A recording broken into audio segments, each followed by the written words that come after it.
Welcome back, everyone, for another deep dive. Today, we're going to try to untangle a really bizarre story involving the U.S. Agency for International Development, Mm-hmm. you know, USAA, the folks who handle foreign aid, Right. and doge, Doge. Elon Musk's Department of Government Efficiency. We've got some sources that suggest there was let's call it a clash between the two, and it's left a lot of folks scratching their heads. So what's got everyone so spooked? Well, I think what's really interesting here is that we're not just talking about some internal government squabble. Right. This involves a private organization Yeah. trying to get their hands on, well, who knows what really, potentially some pretty sensitive information from inside a government agency. It's a wild one for sure. To make sure everyone's on the same page, can we maybe just lay out the timeline? Yeah. It seems like things went from 0 to 60 pretty fast. Absolutely. Okay, so picture this. Saturday night, Washington, D.C., a group of folks from DOGE. Elon Musk's crew. Exactly. Yeah. They just roll up to USAID headquarters. Bold move. Right. And they're demanding access. But the security officers at USAID, they're like, hold up, not so fast. So they deny DOGE entry. Sensible. Yeah, you'd think. But here's where it gets wild. The DOGE folks, they actually threatened to call the U.S. Marshals. No way. Yeah, like they're going to bring in the big guns Well, just to get inside. That's intense. And not long after that, we hear that John Voorhees, USAID's Director of Security, and his deputy are suddenly put on leave. Gone, just like that. Almost feels like they're being punished for, actually doing their job. It does make you wonder. And then to add to the weirdness, the USAID website goes offline that same night. Oh, yeah, I remember that. The timing's just, well, a little too perfect, don't you think? I mean, it could be totally unrelated technical issues, It could. but it's definitely a strange coincidence. Definitely strange. And there's more. Oh, boy. So the week before all this goes down, something else happens inside USAID.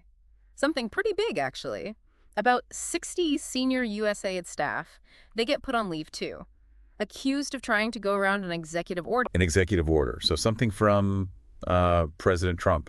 That's right. Apparently the president was considering, or maybe even already drafted, an executive order about foreign aid. And these 60 staffers they've supposedly trying to find a way around it. And one of our sources mentioned that another senior official at USA was also put on leave for trying to get those 60 people back in their job. Right, because they looked into it and couldn't find any proof that these staffers did anything wrong. So it's like internal chaos on top of the DOGE drama. Exactly, and it all seems to tie back to this executive order that, well, we don't even know all the details of. Okay, so we got a whole lot of pieces here. DOGE barging in, security shakeups, a mystery executive order. What do you think the connection is? Why would DOGE be so interested in USAID in the first place? That's the million-dollar question, isn't it? Remember, DOGE is Elon Musk's baby. It's not an official government agency. Right. So them just showing up and demanding access, especially to things like security systems, personnel files. Maybe even classified stuff. It raises some serious red flags. It does seem aggressive. But could there be, I don't know, a more innocent explanation for wanting to peek inside USAID's systems? Maybe. I mean, DOGE is all about efficiency. Maybe they were just there to offer some, tech solutions or something. Like a helping hand. Yeah, something like that. But even then, the way they went about it, The threats? the threats demanding access to who knows what, Yeah. it just seems over the top, even for a friendly visit. Right, and DOGE isn't just any old tech company. Nope. It's led by Elon Musk. Exactly. Who's got his finger at, like, everything. Space travel, artificial intelligence, infrastructure. Could any of that tie into USAID's work and explain what DOGE is after? Another great question. There's been a lot of talk about this rumored executive order, the one we talked about earlier, that would basically dismantle USAA, take all its functions and shove them under the State Department. So DOGE could be trying to get a head start.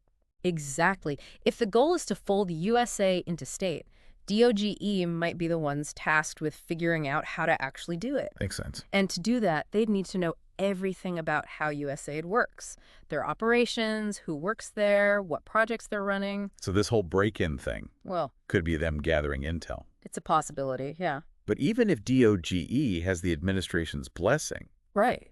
having a private company poking around in government systems like that is still pretty unsettling, isn't it? Oh, absolutely. It raises a whole bunch of questions about, what safeguards are in place, who gets to decide what information a private company can access, even if they're supposedly working with the government.